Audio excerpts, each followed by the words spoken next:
Assalamu alaikum wa rahmatullahi wa barakatuhu. Sunana Amina Ahmad Yaqub daga madrasatul tarishin Nabi sallallahu alaihi wa sallam wa tarihil Islam da ke garin Gora a ƙaramar hukumar Madobi a jihar Kano a Najeriya. Assalatu wassalamu alaika ya Rasulillah sayyidil khalqi ajma'in. Dangane da muhimmancin al'amuran da suka faru da Abdul akan sha'anin Ka'aba, abu biyu ne: gano rijiyar Zamzam da sake tona ta, da kuma al'amura akan yakin giwa. Takaitaccen bayani akan na farko, wato rijiyar Zamzam. An umarci Abdul da ya tono rijiyar a cikin bacci, kuma aka siffanta masa gurin da take.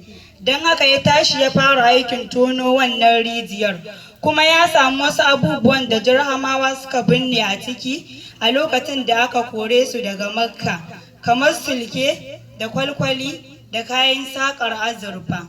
Ya yi amfani da wannan takobin ya kare ƙofar Ka'aba, kuma ya yi mata kwalliya da wannan kayan na azurfa. Lokacin da rijiyar Zamzam ta bayyana, sai Qurayshawa suka yi jayayya da Abdul akan sai ya shigar da su cikin ikonta. Shi kuma ya ce ba zai yiwu ba, saboda wannan wani matsayi ne da aka keɓance ni da shi a ciki.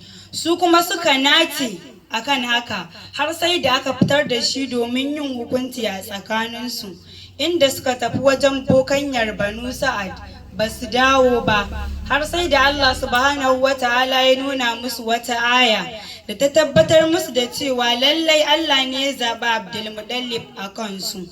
A wannan lokaci ne Abdul ya yi alwashin cewa idan Allah ya azurta ni da 'ya'ya maza guda 10 kuma suka kai matsayin girma, lallai zan yanka ɗaya daga cikinsu a Ka'aba don nuna godiya ga Ubangiji.